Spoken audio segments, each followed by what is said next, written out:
Hi guys, welcome to our channel. இந்த வீடியோல நம்ம பார்க்க போற இன்ட்ரஸ்டிங்கான டாபிக் என்னன்னு பாத்தீங்கன்னா ஒரு ஏசி வாங்க போறோம் அப்படினா என்ன மாதிரியான விஷயங்கள் எல்லாமே கன்சிடர் பண்ணனும் அப்படிங்கறத பத்தி இந்த வீடியோல நம்ம பார்க்க போறோம். சோ வாங்க வீடியோக்குள்ள போலாம். இப்போ மார்க்கெட்ல பார்த்தோம் அப்படினா 1 டன் 1.5 டன் 2 டன் அந்த மாதிரியான செக்மெண்ட்ஸ் எல்லாமே கிடைச்சிட்டு இருக்கு ஏசில.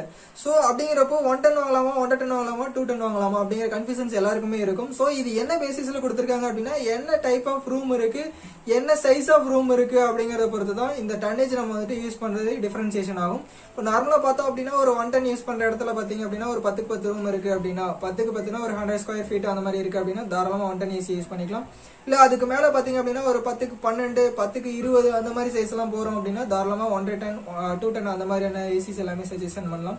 என்ன ரீசன் அப்படின்னு பாத்தீங்கன்னா ஒரு சின்ன இடத்துல வந்துட்டு பெரிய ஏசி யூஸ் பண்றோம், ஒரு டனேஜ் ஜாஸ்தியான ஏசி யூஸ் பண்றோம் அப்படின்னா தேவையில்லாத ஒரு காஸ்ட் எஃபெக்டிவா தான் இருக்கும். அதே மாதிரி பார்த்தோம் அப்படின்னா ஒரு பெரிய சைஸ்ல வந்துட்டு ஒரு டனேஜ் கம்மியான ஏசி யூஸ் பண்றோம் அப்படின்னா எலக்ட்ரிசிட்டி கன்சம்ஷன் ரொம்ப ஜாஸ்தியாவே எடுத்துட்டு இருக்கும். ஸோ அப்படிங்கிறப்ப எந்த இடத்துல நமக்கு எந்த ஏசி வேணுமோ அதை நம்ம தாராளமா சஜஷன் பண்ணிக்கலாம். இப்போ நார்மலா பாத்தீங்கன்னா 10க்கு 10 ரூம் சைஸ்க்கு வந்துட்டு 1 டன் ஏசி யூஸ் பண்ணலாம். அதே பாத்தீங்க அப்படின்னா ஒரு கிரவுண்ட் ஃப்ளோரா இருந்தா ஓகே, அதே ஒரு செகண்ட் ஃப்ளோரோ இல்ல ஒரு ஃபர்ஸ்ட் ஃப்ளோரோ இருக்கு அப்படின்னா ஒரு 10க்கு 10 ரூம் சைஸ்லயே 1 டன் ஏசி யூஸ் பண்ணலாம்னு கேட்டா கண்டிப்பா பத்தாதுன்னு நான் சொல்லுவேன். என்ன ரீசன் அப்படின்னு பாத்தீங்கன்னா இப்போ நார்மலா பாத்தீங்கன்னா ஃபர்ஸ்ட் எல்லாமே வெயிலோட டெம்பரேச்சர் ரொம்ப கம்மியா தான் இருந்துச்சு. இப்போ பார்த்தா அப்படின்னா டெம்பரேச்சர் ரொம்ப ஜாஸ்தியாவே போயிட்டு இருக்கு. ஸோ அப்படிங்கிறப்போ ஒரு ஃபர்ஸ்ட் ஃப்ளோர்லயும் செகண்ட் ஃப்ளோர்லயும் இருக்காங்கன்னா வெயிலோட தாக்கம் வந்துட்டு ரொம்ப ஜாஸ்தியாவே இருக்கும்னு சொல்லலாம். ஸோ அப்படிங்கிறப்போ ரூம்ல வந்துட்டு அதிகமான டெம்பரேச்சர் ஜாஸ்தியாவே இருக்கும். ஸோ அந்த இடத்துல ஒரு 10க்கு 10 ரூம் சைஸ்லயே ஒரு 1 டன் ஏசி யூஸ் பண்ணோம் அப்படின்னா எலக்ட்ரிசிட்டி கன்சப்ஷனும் ரொம்ப கம்மியாவே எடுத்துக்கும். ஸோ எந்த இடத்துல யூஸ் பண்ண போறோம், என்ன டனேஜ் ஏசி யூஸ் பண்ண போறோம் அப்படிங்கிற மைண்ட்ல ஃபிக்ஸ் பண்ணிட்டு வாங்கணும் அப்படின்னா நம்மளுக்கு ஃபியூச்சர்ல ஒரு 10 இயர்ஸ்க்கு யூஸ் பண்றோம் அப்படின்னா 10 இயர்ஸ்க்குமே உங்களுக்கு எலக்ட்ரிசிட்டி கன்சப்ஷன் ரொம்ப கம்மியாவே எடுத்துக்கும். அதே மாதிரி பாத்தீங்க அப்படின்னா ஏசி பொறுத்த வரைக்கும் 3 ஸ்டார் கேட்டகரி இருக்கு, 4 ஸ்டார் இருக்கு, 5 ஸ்டார் இருக்கு. இப்போ நார்மலா பேசிக்காவே பார்த்தோம் அப்படின்னா 3 ஸ்டார்ங்கிறது எல்லா ஷோரூம்ஸ்லயுமே அவைலபிள் கிடைக்கும், எல்லா மார்க்கெட்லயுமே அவைலபிள் கிடைக்கும். இப்போ அதே பார்த்தோம் அப்படின்னா 5 ஸ்டார்ங்கிறது ரேரா தான் கிடைக்கும். என்ன ரீசன் அப்படின்னு பாத்தீங்கன்னா காஸ்ட் வைஸ் கொஞ்சம் ஜாஸ்தியாவே இருக்கும். பர்ஃபார்மன்ஸ் வைஸ் பாத்தீங்க அப்படின்னா இன்னும் பெஸ்டாவே இருக்கும். ஸோ ஏசி பொறுத்த வரைக்கும் பாத்தீங்க அப்படின்னா எந்த அளவுக்கு நம்ம ஸ்டார் ரேட்டிங்ஸ் ஜாஸ்தியா வாங்குறோமோ அந்த அளவுக்கு எலக்ட்ரிசிட்டி கன்சப்ஷனும் ரொம்ப கம்மியாவே எடுத்துக்கும். ஏன்னா இப்போ நார்மலா பாத்தீங்க அப்படின்னா அடிக்கிற வெயிலுக்குலாம் ஒரு 1.5 டன் ஏசியை யூஸ் பண்றோம், ஒரு 3 ஸ்டார் கேட்டகரியில ஏசி யூஸ் பண்றோம் அப்படின்னா இப்போ கம்ப்ரஸரோட எஃபிஷியன்சி ஹெவியாவே ரன் ஆயிட்டே இருக்கும் எந்நேரமும் பொறுத்த வரைக்கும் பாத்தீங்க அப்படின்னா. நார்மலா ஒரு 2 மணி நேரம் 3 மணி நேரம் யூஸ் பண்ணா தெரியாது. இப்போ ஒரு 7 மணி நேரம் 8 மணி நேரம் கண்டினியூஸா யூஸ் பண்ண பாத்தீங்கன்னா எலக்ட்ரிசிட்டி கன்சப்ஷன் வந்துட்டு ரொம்ப ஜாஸ்தியாவே எடுத்துக்கும். அப்படிங்கிறப்போ ஒரு 3 ஸ்டார் ஏசி வாங்குறதுக்கு ஒரு 4 ஸ்டாரோ 5 ஸ்டாரோ நம்ம போயிட்டோம் அப்படின்னா ஒன் டைம் இன்வெஸ்ட்மெண்ட் மாதிரி. இப்போ வாங்குறப்ப பாத்தீங்கன்னா ஒரு 3 ஸ்டாருக்கும் ஒரு 5 ஸ்டாருக்கும் ஒரு 4000 ரூபாய் 5000 ரூபாய் டிஃபரன்ஸ் இருக்குன்னு வைங்களேன். மந்த்லி நம்ம 4000 3000 வந்துட்டு அதிகமாக எலக்ட்ரிசிட்டி சார்ஜ் பே பண்ணப்போ அது ஒரு பெரிய விஷயமா நமக்கு தெரியும். ஸோ ஒன் டைம் இன்வெஸ்ட்மெண்ட் மாதிரி ஒரு 4000 5000 ஜாஸ்தியா போனாலும் பரவாயில்லன்னு சொல்லிட்டு ஒரு 4 ஸ்டார் 5 ஸ்டார் அந்த மாதிரி சஜஷன் பண்ணி எடுத்துட்டோம் அப்படின்னா நம்மளுக்கு இன்னும் ஃபியூச்சரும் பெஸ்டாவே இருக்கும். அதே மாதிரி கம்ப்ரஸரோட லைஃபுமே ஜாஸ்தியா வரும். ஸோ அண்ட் தென் பாத்தீங்க அப்படின்னா ஏசி பொறுத்த வரைக்கும் ஒரு 2 டைப் ஆஃப் கேட்டகரி இருக்கு. நான் இன்வெர்டர் மாடல் இருக்கு, இன்வெர்டர் மாடல் இருக்கு. ஸோ நான் இன்வெர்டருக்கு என்ன டிஃபரன்ஸ் அப்படின்னு பாத்தீங்கன்னா இப்போ நான் இன்வெர்டர் பொறுத்த வரைக்கும் பாத்தீங்கன்னா ரூம் ஃபுல்லா நீங்க ஆன் பண்ணீங்க அப்படின்னா ரூம் ஃபுல்லா கூலிங் ஆகும். கம்ப்ரஸர் வந்துட்டு எடுத்த உடனே பாத்தீங்க அப்படின்னா 100 ஸ்பீட்ல ரன் ஆயிட்டு இருக்கும். அதே பாத்தீங்க அப்படின்னா இன்வெர்டர் மாடல் பொறுத்த வரைக்கும் 100 ஸ்பீட்ல ரன் ஆனாலுமே உள்ள ரூம் ஃபுல்லா ஓரளவு கூலிங் நார்மல் ஆயிடுச்சு அப்படின்னா கம்ப்ரஸரோட ஸ்பீடு மட்டும் வேரியேஷன் ஸ்பீட்ல ஒர்க் ஆயிட்டு இருக்கும், வேரியபிள் ஸ்பீட்ல ஒர்க் ஆயிட்டு இருக்கும். அதே பாத்தீங்க அப்படின்னா இன்வெர்டர் மாடல் இல்லாம நான் இன்வெர்டர் மாடல் அப்படின்னா ரூம் ஃபுல்லா கூலிங் ஆயிடுச்சு அப்படின்னா திரும்பவும் 0 ஆஃப் ஆயிரும், திரும்பவும் கூலிங் வேணும் அப்படின்னா அனலைஸ் பண்ணிட்டு திரும்பவும் ஆன் ஆகும். அப்படிங்கிறப்போ ஒவ்வொரு டைமும் ஆன் ஆயிட்டு ஆஃப் ஆகுறப்போ எலக்ட்ரிசிட்டி கன்சப்ஷன் ஜாஸ்தியாவே எடுத்துக்கும். அதே மாதிரி பாத்தீங்க அப்படின்னா இன்டோர் நாய்ஸ் லெவல் நீங்க தாராளமா ஃபீல் பண்ணவே முடியும் நான் இன்வெர்டர் மாடல் பொறுத்த வரைக்கும். ஸோ இப்போ இருக்கிற அட்வான்ஸ் டெக்னாலஜி பாத்தீங்க அப்படின்னா inverter model. So inverter model அப்படின்னு போறப்போ உங்களுக்கு உள்ள யூஸ் பண்றதுக்கு கம்ஃபர்டபுளா இருக்கும். எந்நேரமும் பாத்தீங்கன்னா ஒரு வார்ம் ஏர் வந்துட்டு உங்களுக்கு ஃபீலிங்லேயே இருக்கும். இதே நான் இன்வெர்டர் போனீங்க அப்படின்னா அந்த ஃபுல்லா கூலிங் இருக்கு அப்படின்னா ஒன்றும் ப்ராப்ளம் இல்லை. ஃபுல்லா கூலிங் குறையிறப்ப தான் ஏசி ஆன் ஆகும். ஃபுல்லா கூலிங் குறையிறப்போ உங்களுக்கு அந்த ஏசி ஓடுற ஃபீலிங், ஏசி ஓடாத ஃபீலிங் எல்லாமே உங்களுக்கு டிஃப்ரெண்டா தெரிஞ்சுட்டே இருக்கும். அதே இன்வெர்டர் ஏசி அப்படிங்கிறப்போ நேரமும் ஓரளவுக்கு ஏசி ஓடிட்டு இருக்கிறதுங்கிறது வந்துட்டு உங்களுக்கு ஃபுல்லாவே ஃபீலிங் ஆகிட்டே இருக்கும்.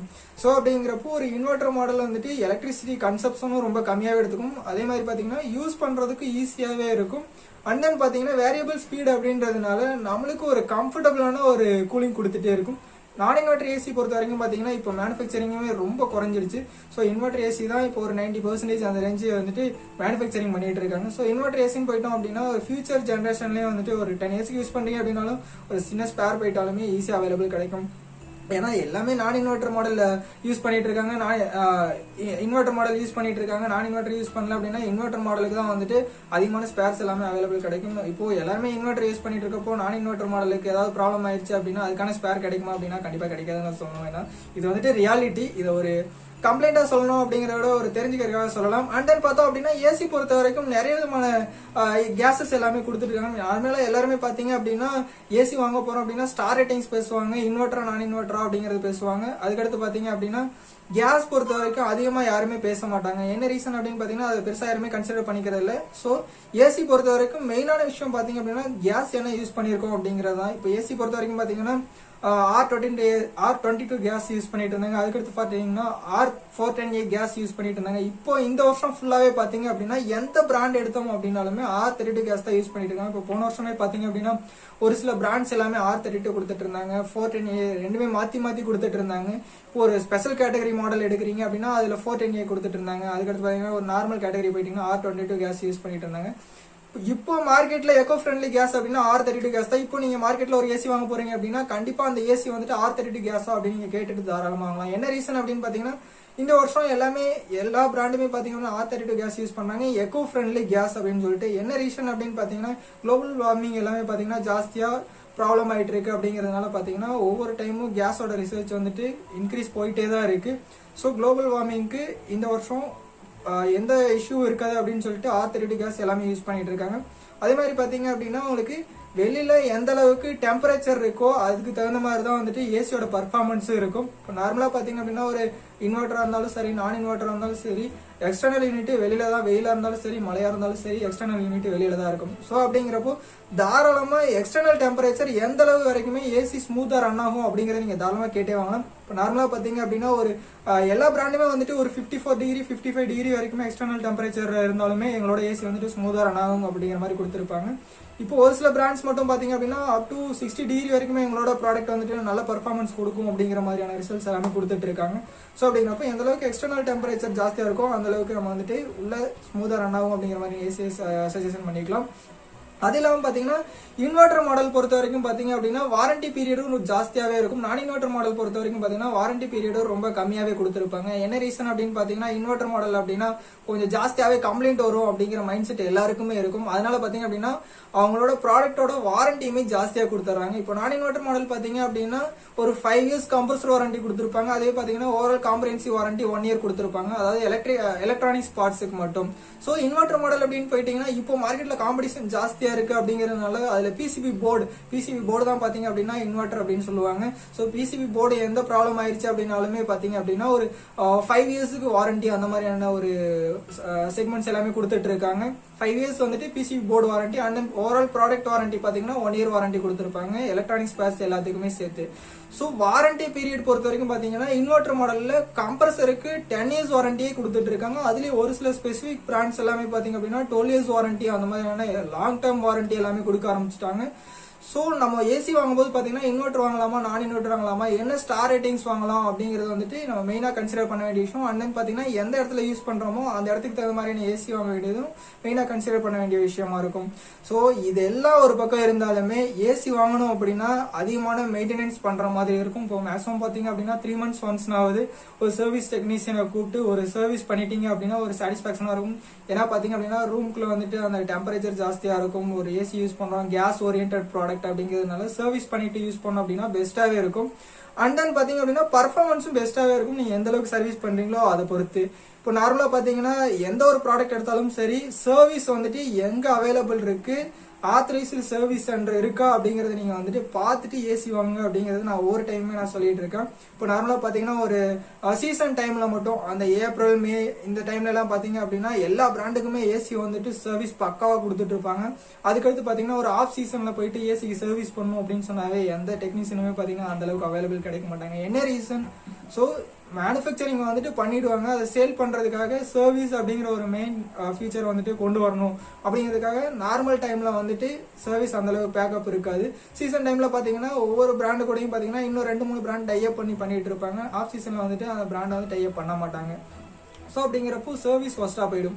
ஸோ அப்படிங்கிறப்போ தாராளமா ஒரு பிராண்ட் எடுக்கிறீங்க அப்படின்னா ஒரு மேஜர் கேட்டகரி பிராண்ட் எடுத்துங்க.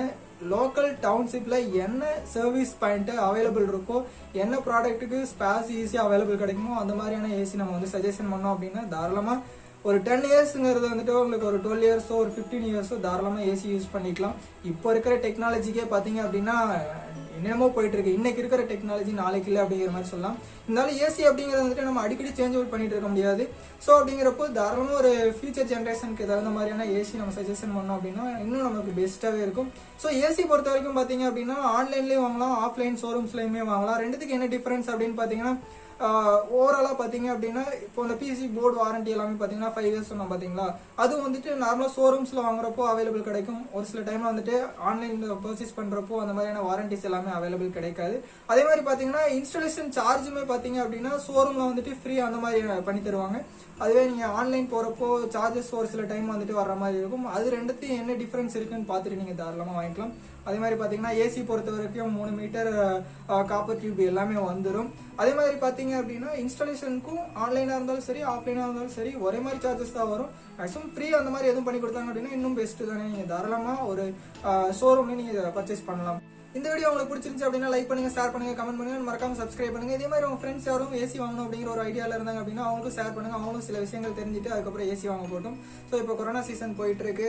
அதனால பாத்தீங்க அப்படின்னா யாருமே வெளியில போகாதீங்கன்னு சொல்லல. ஒவ்வொரு டைம் வெளியில போகும்போது பாத்தீங்க அப்படின்னா சானிடைசர் யூஸ் பண்ணுங்க. அதே மாதிரி பாத்தீங்கன்னா மாஸ்க் எல்லாமே கண்டிப்பா யூஸ் பண்ணுங்க. அந்த வெளியில போகும்போது பாத்தீங்கன்னா கண்டிப்பா சோசியல் டிஸ்டன்சிங் மெயின்டைன் பண்ணுங்க. தேங்க்யூ.